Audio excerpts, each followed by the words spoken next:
Assalamualaikum warahmatullahi wabarakatuh. Perkenalkan, saya Windu dari kelompok 5 mau mengadakan podcast sama teman-teman. Saya nomor urut 35. Mungkin bisa dilanjutkan dari Mas Alba sebagai ketua kelompok. Ya, halo semua. Namaku Ramdan Aziz Alba Tisuta, bisa dipanggil dengan Alba. Saya nomor urut 29. Lanjut. Oke, halo teman-teman, kenalin aku Satrio Bagus, aku nomor urut 33. Halo, nama aku Dianita Arini. Bisa dipanggil Nita, aku nomor urut 32.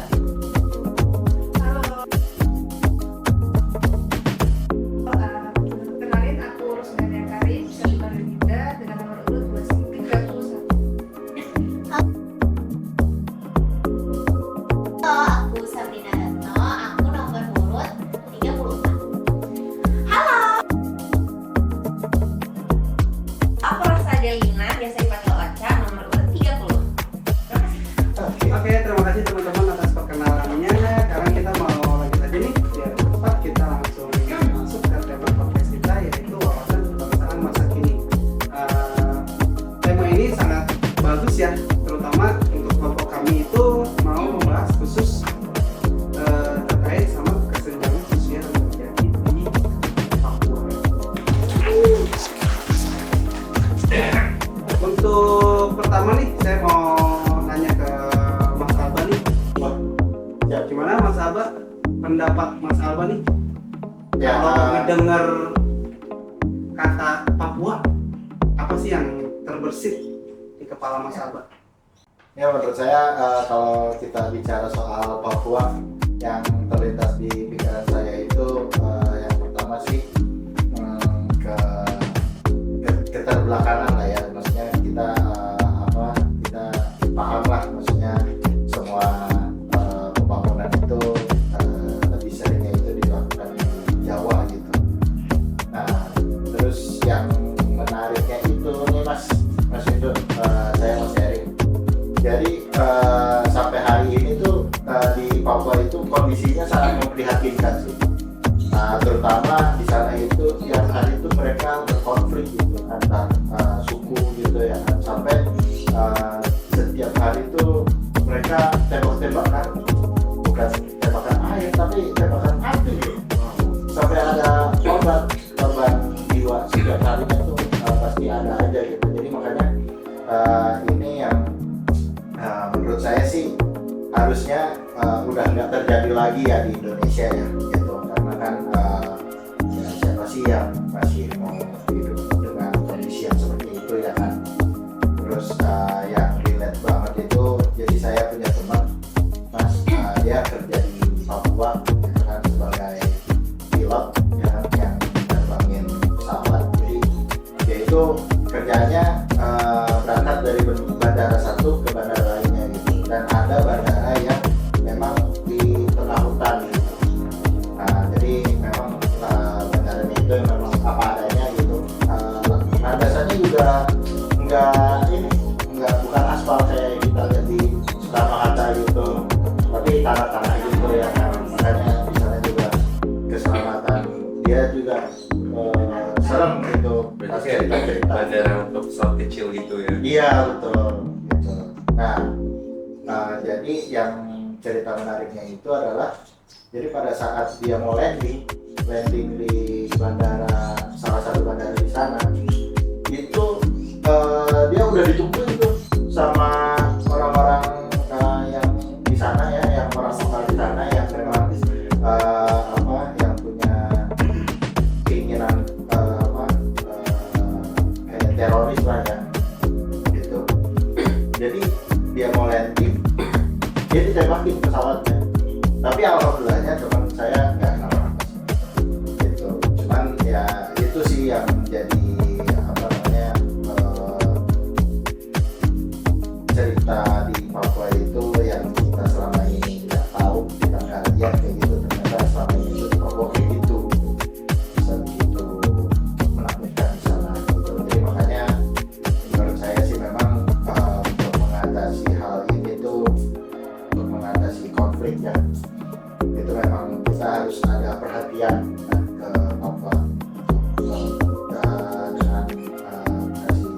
mungkin kesejahteraan di sana gitu kan. Jadi masyarakatnya itu kalau ada mau apa-apa itu jadi gampang gitu ya. Nah, menarik banget nih.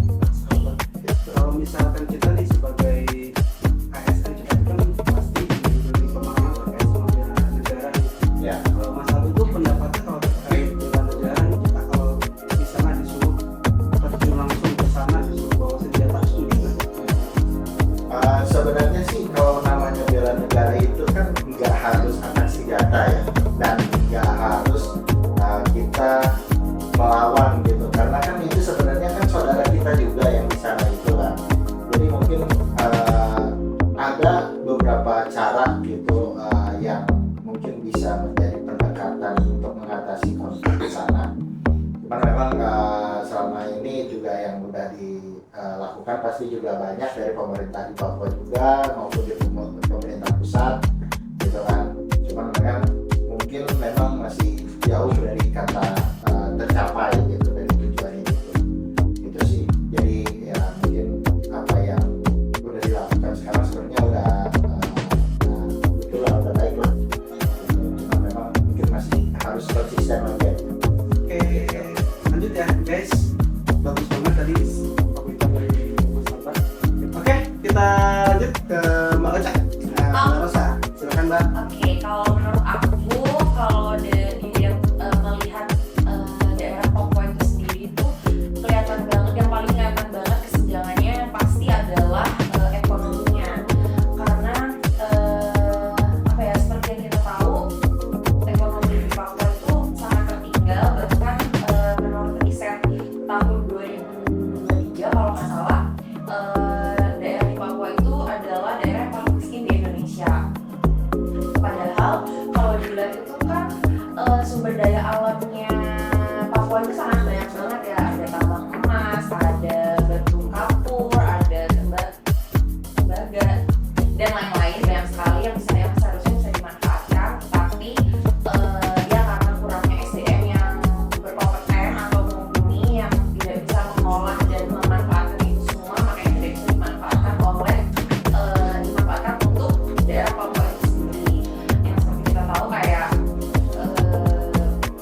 import juga kan sebagian besar dikelola oleh bangsa Amerika gitu. Sebenarnya itu sebuah apa ya, sayang banget karena tidak bisa dikelola oleh kita sebagai income, apalagi terutama untuk warga Papua itu sendiri. Tapi kalau melihat dari sisi ekonomi, sebenarnya ruang lingkupnya luas banget ya. Maksudnya yang mempengaruhi kenapa ekonominya buruk kan pasti ada dari sisi pendidikan, sisi infrastruktur, terus ya sosial budaya sendiri, terus mungkin dari apa ya, daya beli masyarakatnya juga kurang gitu. Jadi menurut aku ekonomi Papua ini yang sangat belum setara dengan daerah-daerah lain di Indonesia yang bisa lebih dikembangkan lagi, apalagi di sisi sumber daya alamnya sih yang harusnya bisa dimanfaatkan dengan baik dan maksimal.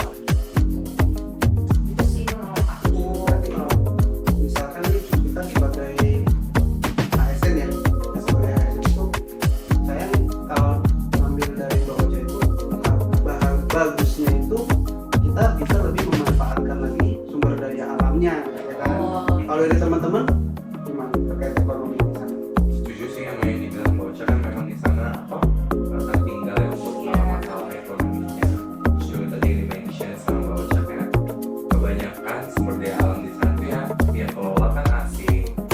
Dan mungkin kalau ditanya langkah apa yang bisa dilakukan sebagai AS, ya lebih ke pelan-pelan untuk mulai nih kita ya, aku nggak tahu nih caranya gimana, tapi mungkin lebih ke meningkatkan SDM. Jadi nanti orang lokal lah yang ngelola tadi si SDM itu gitu. Berdikari lah ya. Ya SDM dan SDA betul. Oke, untuk Mbak Ocha terima kasih terkait sama kondisi ekonomi di Papua ya. Ya. Sebelum kita lanjut ke tahap sih topik berikutnya, aus nih. Aduh, seret guys. Kita nggak minum dulu Minum dulu guys. Ini Cerita. ini dari mana ya Mbak Uca? Ini dari Koperasi PU. Jangan lupa untuk mampir ke Koperasi PU teman-teman yang ada di kantor Patimura, oke? Karena di sini menyediakan berbagai jajanan, minuman, ada batik PU, dan semuanya dengan harga yang terjangkau. Check it out. Keren guys. Jadi hari ini kita kebetulan disponsorin oleh Koperasi PU. Jadi kita pinjam ruangannya nih. Tepuk tangan dulu dong. Koperasi PU ya. Selain apa tadi makanan dan batik sih juga jualan kayak merchandise, terus ada Betul. rompi-rompi gitu teman-teman. Jadi kalau teman-teman perlu nyari sesuatu mungkin bisa datang ke Koperasi PU. Bukan mungkin sih, wajib datang ke Koperasi PU ya teman-teman. Yang ada di Gedung Heritage. Lantai dasar. Ya. Oke, lanjut. Kita mau bahas ke topik selanjutnya nih dari Mbak Sabrina nih. Saya mau dengar Mbak Sabrina. Oke Mas Windu, jadi hari ini aku ingin membahas kesenjangan yang ada di Papua itu. Topik utamanya itu ada tadi tentang infrastrukturnya. Jadi kita tahu sendiri atau kita bisa lihat sendiri bahwa infrastruktur di Papua itu mungkin masih minim karena faktor utamanya bisa karena dari alamnya, kondisi geografis yang ada di pegunungan atau penyebaran penduduknya yang tidak merata. Sebelumnya itu aku ingin mention beberapa infrastruktur lagi yang ada di Papua. Yang pertama itu ada transportasinya. Jadi jalan raya di Papua itu masih sangat minim karena seringkali tanah di sana itu sering longsor gitu, mungkin karena itu juga pembangunannya jadi sulit seperti itu. Lalu yang kedua ada di listrik dan energinya, karena di Papua itu sendiri masih banyak desa-desa yang belum teraliri listrik gitu. Jadi hanya bisa mendapatkan listrik mungkin di sekitar beberapa jam saja. Kemudian kita mention soal air bersih dan sanitasi yang ada di sana. Untuk akses air bersihnya juga masyarakat di Papua masih sulit mendapatkan karena sumbernya itu belum banyak di sana yang bisa langsung diakses oleh masyarakatnya. Kemudian setelah itu infrastruktur yang lainnya ada di telekomunikasi dan internetnya. Jadi jaringan telekomunikasi di sana itu masih terbatas dan mungkin kecepatan dan kualitas internetnya juga masih terbatas. Lalu apa sih dampak yang ditimbulkan dari kesenjangan infrastruktur yang ada di Papua ini? Dampaknya sendiri adalah masyarakat mungkin merasa tidak adil gitu. Masyarakat merasa tidak adil, lalu masyarakat juga sulit banget nih mengakses mulai dari pendidikan, kesehatannya, terus karena keterbatasan infrastruktur itu juga menghambat dari segi ekonominya. Jika kita sangkut pautkan kesenjangan tersebut dengan wawasan kebangsaan, itu kesenjangan infrastruktur ini bisa melemahkan rasa persatuan dari masyarakat Papua itu karena tidak merasakan infrastruktur yang ada di Papua itu. Oke, makasih Mbak Sabrina. Pada teman-teman ada tambahan yang mau tadi terkait sama infrastruktur di sana. Kita kan sebagai insan PU, ya kan? Kita kan harusnya kan infrastruktur banget. Ya, saya mau cerita nih. Jadi saya dulu waktu kuliah pernah punya temen Papua nih, teman Papua. Nah, jadi di sana itu dia kalau mau nyebrang nih ke desa satu ke desa lain itu dia kan belum ada jembatan. Mereka itu pakai perahu. Jadi kalau misalnya motor nih naik ke perahu, padahal kayak sungainya sungai kecil kayak sungai BKT. Oke. Nyebrang nih naik perahu, motornya diseberangin nih sama orang-orangnya, nggak mungkin kan orangnya ditinggal kan? Ya, Bayarnya set, itu bayar dong, tahu nggak bayarnya berapa? 150.000. Jadi sebenarnya infrastruktur itu penting banget kan kalau untuk warga di sana tuh. Jadi kalau misalnya ada jembatan kan bisa aja nggak perlu bayar, nggak perlu harus mengeluarkan uang sebanyak itu. sekali jalan. Nanti balik lagi bayar lagi. 300.000 sekali nyebrang jembatan rumah. Makanya makanya dia nginep biasanya, makanya nggak langsung pulang. Padahal enrollment-nya aja rendah ya. Kan jadi impact-nya kalau infrastruktur tuh kalau di sana penting banget. Makasih Mbak Sabrina atas paparannya. Selanjutnya siapa yang mau berbicara? Mungkin Boleh. Silakan Mas Satrio. Mungkin tadi kan sebelumnya Mas Alba udah bahas tentang konflik, Kak Ocha udah bahas tentang ekonomi, terus Sabrina infrastruktur. Nah sekarang aku mau bahas yang gak kalah penting dan memang penting sebenarnya di tentang isu di Papua sana ya teman-teman, itu kesehatan. Karena seperti yang kita ketahui itu kesehatan itu merupakan hak dasar yang diatur dalam Undang-Undang Dasar 1945 dan memang wajib dipenuhi oleh negara gitu. Jadi wajib dipenuhi kualitasnya, terus juga wajib dipenuhi pengawasannya dan lain sebagainya. Nah, seperti yang kita ketahui juga kalau di sana untuk kesehatan itu sangat kurang ya, apalagi sanitasi, terus juga banyak penyakit infeksi menular di sana. Nah sebenarnya itu terjadi memang karena banyak faktor. Jadi bukan karena memang negara tidak peduli dengan mereka. Negara sebenarnya peduli, cuman memang hal tersebut tetap menjadi isu dan tetap ketahuan ya karena memang multifaktorial gitu. Contohnya kayak geografi Papua itu kan sangat luas ya, untuk satu pulau aja dia hitungannya cukup luas dan banyak juga kabupaten serta provinsi dan kabupatennya itu dan desa-desanya banyak. Setelah di sana juga infrastrukturnya kan tadi seperti yang dibilang Sabrina juga belum memadai gitu. Jadi memang masih banyak desa-desa atau tempat-tempat yang terisolasi gitu, mungkin oleh gunung atau hutan-hutan yang memang belum terjamah di si infrastruktur tadi. Bahkan kayak dibilang Mas Widu aja, untuk nyebrang sungai mereka perlu bayar gitu. Itu kan kayak wow gitu. Nah terus selain apa tadi namanya geografis dan infrastruktur juga kekurangan tenaga medis ya sebenarnya. Karena setahu aku juga untuk fakultas kedokteran sendiri di Papua itu mungkin hanya beberapa universitas ya negeri yang mungkin swasta, aku correct me if I'm wrong ya guys, tapi gak banyak gitu untuk fakultas kedokterannya. Jadi ya untuk dari tenaga medisnya sendiri aja memang di sana udah kekurangan gitu. Jadi ya karena faktor-faktor tadi itulah makanya masalah kesehatan ini masih terus menjadi isu di sana. Terus juga kalau teman-teman pernah lihat di TikTok itu ada dokter Almira namanya. Nah dia tuh dokter yang ditugasin di Fakfak kalau nggak salah. Iya kan?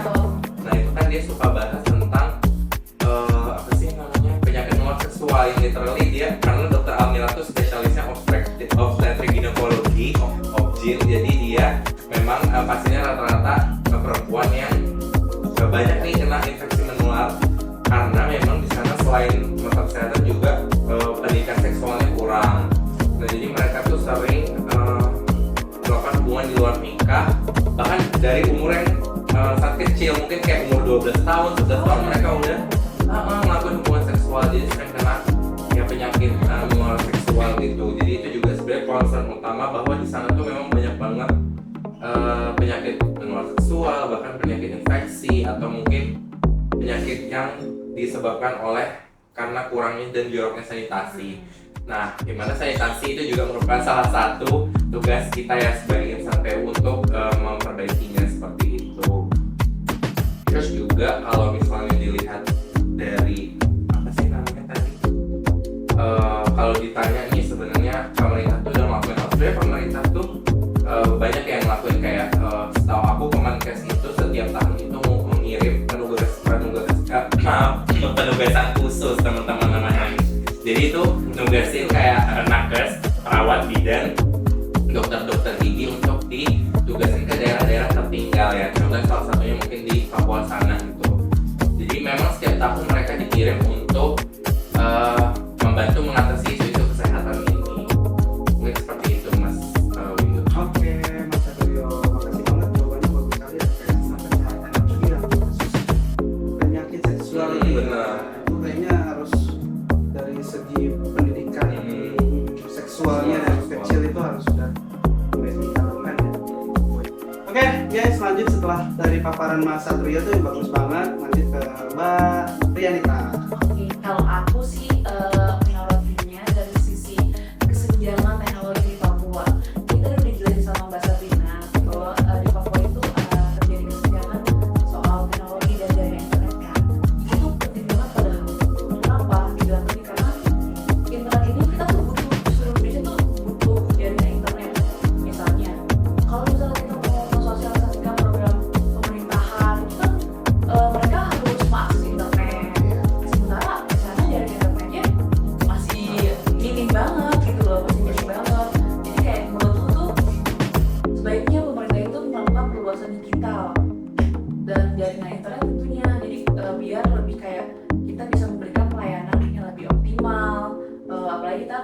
pemerintahannya biar lebih nyampe dan dapat manfaatnya lah ke masyarakat di Papua itu gitu. Terus sama kayaknya lagi disoroti juga itu program digital, pembelajaran digital gitu loh. Jadi LMS ya. iya, jadi kan Papua yang benar-benar di pedalaman banget itu mereka kan belum ada sekolah mungkin ya. Jadi kayak paling dasar lah, paling minim at least punya jaringan internet. Kenapa mereka bisa belajar secara online yang misalkan terprogram dari pusat, misalkan dari Kemdikbud gitu. Jadi misalnya ini juga harus jadi sorotan jadinya menurutku. Itu sih Mas Windu. Terkait sama teknologi ya, kita memang banget butuh banget ya. Iya. Jangankan buat apa namanya program pemerintah untuk kebutuhan kita sehari-hari pun kita udah penting banget sih, apalagi buat Terus apa ini? Kita kan lagi ini banget sama AI ya. Iya benar. Jalan ke AI gitu loh, di sana aja kayak pasti internetnya nggak ada. Gimana cara kita belajar AI? Jadi kayak kita aja udah bisa akses AI ya. Bisa kita bisa belajar dari detik. Gimana di sana gitu loh internetnya gitu. Tapi kan mereka sama sekali mungkin nggak tahu kalau di dunia itu ada AI gitu loh. Jadi kayak mereka akan sangat tertinggal sekali gitu loh. Meskipun AI sendiri itu kan jadi perdebatan ya, plus minusnya. Cuma kan seenggaknya mereka ngerti lah bahwa ini loh ada akses teknologi gitu loh. Sejauh ini pun AI membantu kita semua. Iya. Yang saya kita masih bisa manfaatkan itu untuk sisi positif kita. Itu juga dibuat Apa ya? Iya. Ini asli. asli kan itu bukan Real no fact. berarti ya kalau dari Mbak Nita tadi ya sebenarnya pemerintah sudah concern ke arah situ ya. Iya, betul banget sih. Minimal secara pemerataan sinyal ya, jaringan lah ya, jaringan jangan cuma satu provider aja, mungkin bisa di provider yang lain juga ditambah gitu. Oke, lanjut ke Mbak Winda, silakan Mbak. Oke, mungkin sekarang aku mau bahas dari sisi pendidikan ya. Mungkin emang kalau pendidikan kan dari dulu emang udah jadi permasalahan yang perempuan karena ketimpangannya emang sangat berbeda dengan apalagi di Pulau Jawa. Bahkan aku baca tuh di data untuk tahun 2024 anak yang putus sekolah di Papua itu udah sampai 693.000 orang. Jadi kalau nggak segera kalau nggak segera diatasi itu bahkan bisa sampai 1 juta di tahun-tahun berikutnya. Nah, ini kan menunjukkan kalau pendidikan di Papua itu memprihatinkan sekali ya. Apalagi dengan Pulau Jawa yang notabene emang pendidikannya sangat maju gitu. Nah, menurut saya untuk bagi Papua ini kan juga bagian dari Indonesia ya, yang memang merupakan rakyat Indonesia dan juga berhak untuk mendapatkan pendidikan yang sama dan adil dengan orang lain yang ada di Pulau Jawa gitu loh. Jadi menurut saya memang harus mendapatkan perhatian khusus sih dari pemerintah. Apalagi kalau memang Indonesia mau mewujudkan Indonesia emas baru seperti itu. Terus kayak mau sedikit cerita ya Mas, mungkin di tempat tinggal saya di Klaten itu tetangga saya tuh ada sekumpulan orang Papua yang memang kuliah di Klaten di luar Jawa. Terus juga banyak juga kan yang di Jogja, orang-orang Papua gitu. Jadi emang menunjukkan kalau tingkat belajar mereka sebenarnya ya sebenarnya tinggi gitu loh. Jadi emang harus diperhatikan juga sih. Ya, sebenarnya pendidikan itu bukan di Papua aja sih, even di pulau lain selain Jawa juga lebih bagus di Jawa sih sebenarnya. Jadi kayak pendidikan itu sebagai isu nasional karena memang itu terpusat di Jawa aja, teman-teman yang memang bisa kita bilang oke lah pendidikannya di situ cuma di Jawa. Even kayak aku dari Sumatera, itu tuh di Sumatera bahkan waktu aku pindah kuliah ke sini tuh terasa aja gitu kalau oh ternyata aku nggak belajar ini ya di Medan, ternyata aku nggak belajar ini ya di Medan kayak gitu. Nah, juga terkait pendidikan, nah, jangan lupa kan kita juga kan punya program yang bersama Presiden terkait sama sekolah Oh rakyat. iya, Sekolah rakyat kita itu kan mudah-mudahan kita bisa menjangkau desa-desa terpencil terutama di daerah Papua untuk memajukan pendidikan di Papua. Sejalan dengan aspek Pak Presiden Prabowo.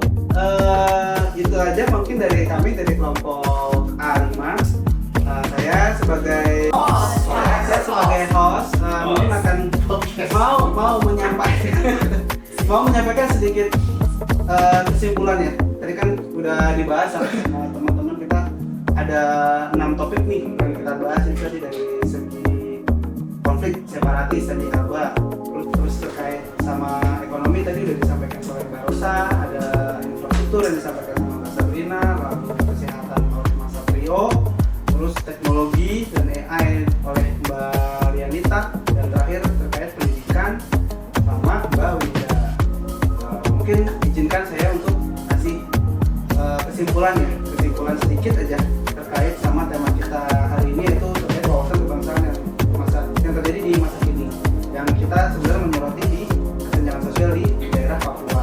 Yang pertama itu kita harus lebih peka terhadap hal-hal yang terjadi di sana.